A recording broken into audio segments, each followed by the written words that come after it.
بسم اللہ الرحمن الرحیم، السلام علیکم۔ اچھا جی، آج ہم نے ڈسکس کرنا ہے کہ افغانستان کا جو اکانومک فیوچر ہے کیا وہ سی پیک کے ساتھ لنک ہو سکتا ہے، یا بی آر آئی یعنی کہ بلٹ اینڈ روڈ انیشیٹو، یا چائنا پاکستان اکانومک کوریڈور کے ساتھ کیا وہ لنک اس کا ہو سکتا ہے۔ کیونکہ اگر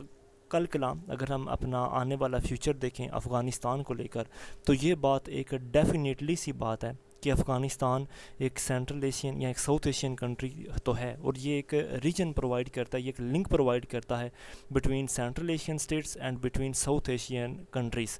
تو ان کے درمیان جو لنکیج ہے وہ افغانستان ہی پرووائڈ کرتا ہے، اور چاہے جو کچھ بھی ہو جائے، افغانستان جو ہے وہ اپنی ٹریڈ کے لیے پاکستان کے اوپر ڈیپینڈ کرتا ہے، کیونکہ افغانستان ایک لینڈ لاکڈ کنٹری ہے، اور اس کی تقریباً 54% جو ٹریڈ ہے وہ پاکستان کے سمندری راستوں کے ذریعے جو ہے پاکستان کی مدد سے ہوتی ہے۔ اور اب چونکہ جب یو ایس جو ہے وہ افغانستان سے نکل رہا ہے، تو اب یہ پورا ریجن جو ہے وہ اب ایک ایمرج ہو جائے گا as a powerful economic bloc, اور اس بلاک کے اندر افغانستان، پاکستان، چائنا، ایران اور رشیا جو ہیں یہ سامنے ابھر کر آئیں گے، اور ان تمام جو آپس میں ان تمام ممالک کا جو ایک بلاک بنے گا، یہ کافی زیادہ چیلنجز کریٹ کر سکتا ہے فار یو ایس اور فار انڈین اسٹریٹجی۔ اچھا، اب آگے بات کرتے ہیں کہ افغانستان کے اوپر مجاہدین نے کہ جس طرح آرام سے یعنی کہ انہوں نے وہاں پر قبضہ کر لیا، یعنی کہ طالبان نے نہ کوئی گولی چلی، نہ کوئی سول وار ہوئی، نہ کسی قسم کا کوئی ریزسٹنس شو ہوا، نہ کوئی اپریشن، نہ کوئی اٹیک تو چلیں یعنی کہ اب ہوا ہے، لیکن وہ بھی I S Islamic State of Khorasan کی طرف سے جو ہے یہ اٹیک سامنے آیا ہے، جس میں ابھی تک جو ہے تقریباً کہا جاتا ہے کہ 200 کے قریب لوگ جو ہیں وہ مارے جا چکے ہیں۔ آج ڈیٹ 28 اگست یعنی کہ 2021 تک جو ہے یہاں پر 26 تاریخ کو یہ بلاسٹ ہوتا ہے، 2 بلاسٹ ہی ہوتے ہیں کابل ایئرپورٹ کے اوپر، اور اس یعنی کہ حادثے کے اندر کافی زیادہ لوگ جو ہیں وہ چلے جاتے ہیں، جان سے ہاتھ دھو بیٹھتے ہیں، جس میں 13 جو ہیں وہ امریکن ٹروپس بھی جو ہیں وہ ہوتے ہیں۔ لیکن اس کے علاوہ جب طالبان نے قبضہ کیا تھا کابل کے اوپر، تو اس وقت یہ تمام چیزیں جو ہیں وہ نہیں ہوئی تھیں، اور یہ تمام چیزیں جو ہیں یہ ہوئی تو نہیں تھیں، لیکن یہ چیزیں اچھی طرح یعنی کہ اچھی نہیں لگیں صرف 2 ممالک کو، کن کو؟ ایک تو امریکہ کو اور دوسرا انڈیا کو، کیونکہ امریکہ جو ہے وہ اس چیز کو جو ہے اس نے پیشین گوئی ہی نہیں کی تھی، اس نے امیجن ہی نہیں کیا تھا کہ کس طرح سے ایک پیسفل ٹرانزیشن ہو جائے گا، اور کس طرح طالبان جو ہیں وہ ریپڈلی کابل کے اوپر جو ہیں وہ آ جائیں گے۔ کیونکہ امریکہ نے جو ہے پہلے 6 ماہ کی ڈیڈ لائن دی، پھر انہوں نے 3 ماہ کی ڈیڈ لائن دی کہ کابل کے اوپر جو ہے طالبان پہلے 6 ماہ کے اندر اور پھر 3 ماہ کے اوپر وہ قبضہ کر لیں گے، لیکن صرف 11 دن کے اندر 15 اگست تک جو ہے طالبان کابل کے اوپر آ بھی جاتے ہیں، اور یہ تمام کنٹریز کو ایک سرپرائزنگ یعنی کہ ہو جاتا ہے کہ کس طرح کابل کے اوپر طالبان نے جو ہے وہ آ کر یعنی کہ انہوں نے قبضہ کر لیا۔ تو اگر آپ ہسٹری کو دیکھیں تو امریکہ جو ہے اس کو ہمیشہ سے 1958 سے لے کر آج تک اس کو کسی نہ کسی وار کے اندر اپنے آپ کو گھسیڑے رکھنا اچھا لگتا ہے، بے شک وہ کوریا کی وار ہو، بے شک وہ کیوبا کے اندر ہو، بے شک وہ ایران ہو، عراق ہو، سوویت یونین ہو، لیبیا ہو، یا افغانستان ہو، یا پھر اب چائنا کے خلاف ان کی وار ہو، چاہے وہ ٹریڈ وار ہی کیوں نہ ہو۔ ہمیشہ ہسٹوریکلی امریکہ جو ہے اس کو یہ دل ہوتا ہے کہ وہ کہیں نہ کہیں اپنا پھڈا جو ہے وہ بنا کے رکھے۔ امریکہ اس چیز کے علاوہ سروائیو بھی نہیں کر سکتا کہ اس کا کوئی نہ کوئی دشمن جو ہے وہ نہ ہو۔ آپ پچھلے بے شک 70 سالوں کی یعنی کہ ہسٹری نکال کر دیکھ لیں، آپ کو ایسا کوئی سال نظر نہیں آئے گا کہ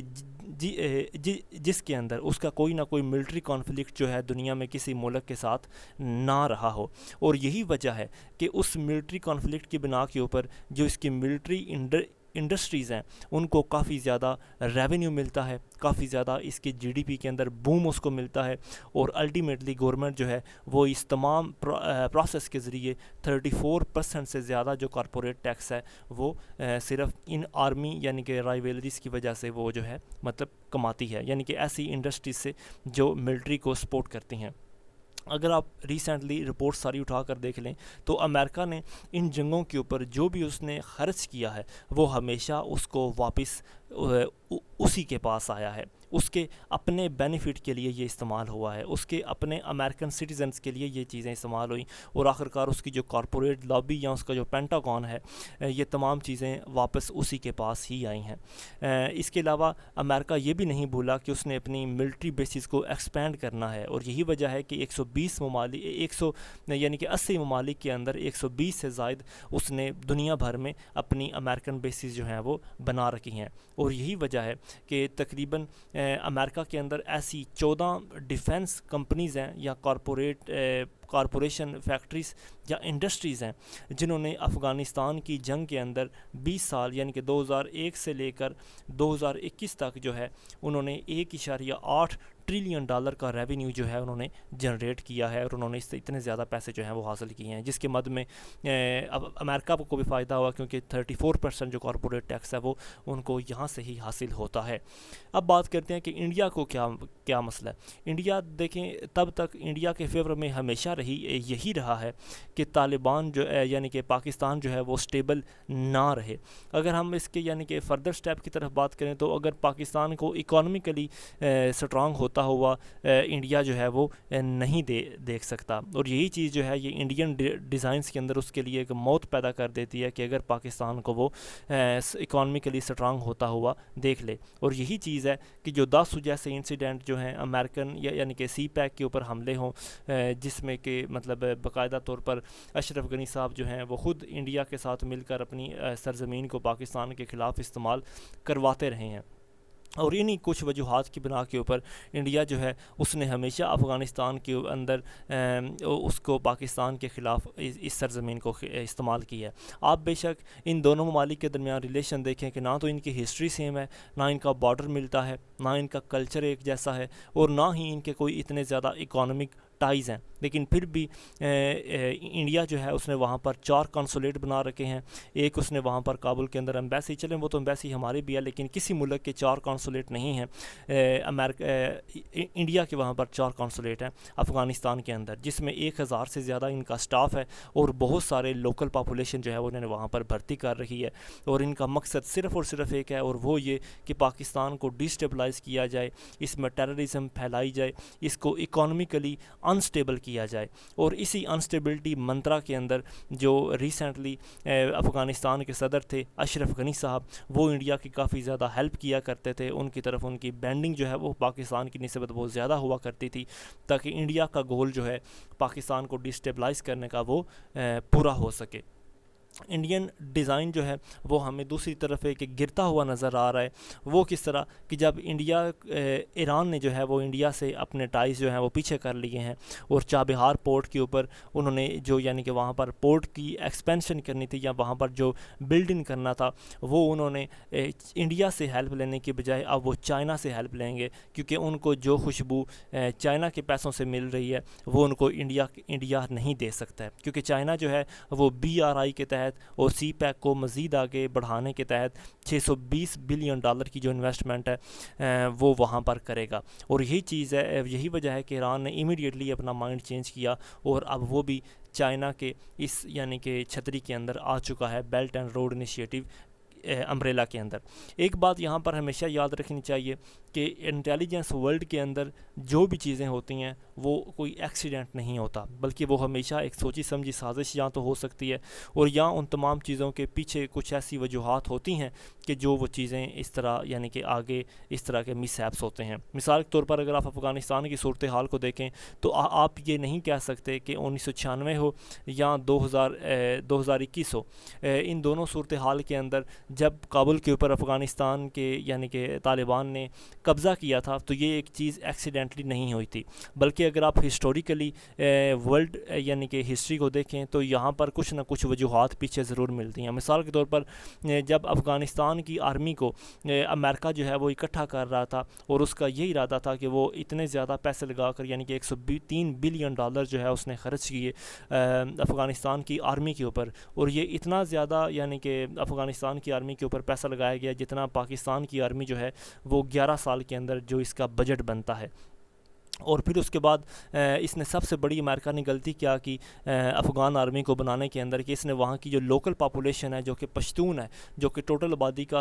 17 ملین پاپولیشن بنتی ہے، یعنی کہ ٹوٹل 39 ملین لوگ ہیں، جس میں سب سے زیادہ آبادی جو ہے وہ 17 ملین تقریباً 40% بنتے ہیں آل آف دی، مطلب افغانستان کی جو پاپولیشن کا جو پشتون ہیں وہ 17 ملین بنتے ہیں، اور یعنی کہ انہوں نے ان کو ایڈ ہی نہیں کیا۔ پھر ان کو کچھ پریشرائز کیا گیا تاکہ وہ اس امبیلنس کو ختم کریں اور پشتونوں کو بھی جو ہے وہ اس میں جگہ دیں افغانستان کی ملٹری فورسز کے اندر، اور یہی چیز جو ہے یہاں سے مجاہدین نے فائدہ اٹھایا، اور انہوں نے بیسک لیول کے اوپر، ریکروٹمنٹ لیول کے اوپر ایسے لوگوں کو بھرتی کروا دیا انفلٹریشن کے ذریعے کہ جو بعد میں جا کر جب مجاہدین نے یا طالبان نے ان کے کابل کے اوپر حملے کرنے شروع کیے تو افغان آرمی جو ہے وہ سٹیپ بائی سٹیپ جو ہے وہ اس نے سرنڈر کرنا شروع کر دیا، اور یہی وجہ ہے کہ افغان فورسی جو ہیں وہ اس سائیکولوجیکل فینومینا کے اندر یعنی کہ وہ ماری گئیں۔ کیوں؟ کیونکہ وجہ یہ تھی کہ جب ان کے میجارٹی ہائی رینکنگ جو آفیشیل ہیں وہ جب طالبان کے سامنے سرنڈر کر رہے تھے تو ڈیفینیٹلی سی بات ہے کہ جو لو رینک کے اوپر جو سولجرز ہوں گے ان کے لیے جب کوئی لیڈر پیچھے بچے گا ہی نہیں جو ان کو گائیڈ کر سکے یا ان کے لیے لڑ سکے تو وہ خود بھی سرنڈر ضرور کر دیں گے، اور اسی چیز کا فائدہ جو ہے وہ طالبان نے اٹھایا کہ جن کی تعداد سے کہا جاتا تھا کہ صرف 75,000 ہے، اور اس کی نسبت 3,50,000 جو سولجرز ہیں وہ امریکہ کے یعنی کہ افغان فورسز کے تھے، لیکن پھر بھی یہ ان کے اوپر حاوی ہو گئے، صرف سائیکولوجیکلی امپیکٹ جو ہے وہ یعنی کہ وہ اس کے انڈر آ گئے تھے، اور صرف 19 دنوں کے اندر جو ہے طالبان جو ہیں وہ ایک گولی بھی یعنی کہ چلائے بنا، مطلب خون خرابہ کیے بنا جو ہے وہ افغانستان کے اوپر قبضہ کر لیتے ہیں، اور افغانستان جس کو کہا جاتا ہے کہ یہ ایک لینڈ پرووائڈ کرتا ہے یا ایک راستہ پرووائڈ کرتا ہے تمام سینٹرل ایشین کنٹریز کو، وہ سینٹرل ایشین کنٹریز جو کہ یعنی کہ 1991 کے اندر سوویت یونین سے الگ ہوئے تھے، جس میں ازبکستان ہے، تاجکستان ہے، قزاقستان ہے، ترکمانستان ہے، اور یہ تمام ممالک جو ہیں وہ ایک رنگ کے اندر اب آئیں گے جس میں رشیا، چائنا، ایران، پاکستان اور ترکی یہ ممالک بھی شامل ہوں گے، اور ان تمام ملکوں کو جو کہ یہ لینڈ لاکڈ ہیں ان کو اپنی ٹریڈ کو جاری رکھنے کے لیے ان ممالک کی ہیلپ جو ہے وہ لینی ہی پڑتی ہے، اور ان ممالک کی ہیلپ کے لیے افغانستان جو ہے وہ ان کو ایک لینڈ کنیکٹیویٹی جو ہے وہ پرووائڈ کرتی ہے۔ اور دوسری طرف اگر ہم ایک امیجن کریں کہ سی پیک اور BRI یعنی کہ چائنا پاکستان اکانومک کوریڈور اور بیلٹ اینڈ روڈ انیشیٹو جو ہے اگر اس نے یہاں پر اپنا کام دکھا دیا، اور پاکستان جو ہے، پاکستان کا جو گوادر پورٹ جو کہ دنیا کا واحد ڈیپ سی پورٹ بھی ہے، وہاں پر اگر یعنی کہ اس کی کنیکٹیویٹی کے ذریعے اگر ان تمام کنٹریز کو، سینٹرل ایشین سٹیٹس کو اور اس پورے ریجنل بلاک کو جو ہے وہ اگر راستہ دیا جاتا ہے بیلٹ اینڈ روڈ انیشیٹو کے ذریعے جو کہ کولیکٹیولی پوری دنیا کا 56% GDP بنتا ہے، اور اس کے علاوہ مطلب یہ کافی زیادہ فائدہ مند ہے اس پورے کے پورے ریجن کے لیے، جس میں رشیا جو ہے وہ سب سے بڑا oil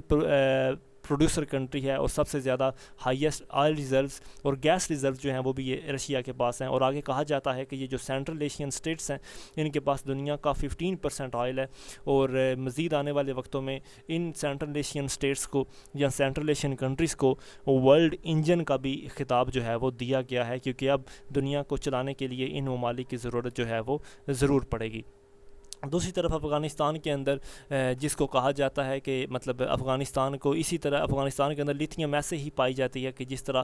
Saudi Arabia, kingdom of Saudi Arabia کے اندر جس طرح آئل موجود ہے جتنی وافر مقدار میں، اتنی ہی وافر مقدار میں لیتھیم جو ہے وہ افغانستان کے اندر موجود ہے، اور لیتھیم جو ہے وہ چونکہ موبائل بیٹریز وغیرہ کے اندر بنانے کا کام آتا ہے، اس کے علاوہ جو سلیکان جو کارز ہوتی ہیں یا مطلب جو الیکٹرک کارز ہوتی ہیں ان میں اس کی یعنی کہ پروڈکشن کے لیے، مینوفیکچرنگ کے لیے کافی زیادہ لیتھیم یوز ہوتا ہے، اور یہ ایک نیا آئل یعنی کہ ایک استعمال ہو سکتا ہے as a new oil just like kingdom of Saudi Arabia کا آئل کی طرح اب آنے والے وقتوں میں، اور چائنا جو ہے وہ اپنی اکانومیکلی اور پاکستان بھی اکانومیکلی اس سے بھرپور فائدہ جو ہے وہ اٹھا سکتا ہے، کیونکہ یہ دونوں آپس میں الائے ہیں، اور ان دونوں کی دوستی جو ہے وہ سمندروں سے زیادہ گہری، پہاڑوں سے زیادہ اونچی جو ہے ان کی دوستی کا جو نعرہ جو ہے وہ لگایا جاتا ہے۔ تو آج کے لیے اتنے، انشاءاللہ باقی ہم نیکسٹ ویڈیو میں دیکھیں گے۔ السلام علیکم۔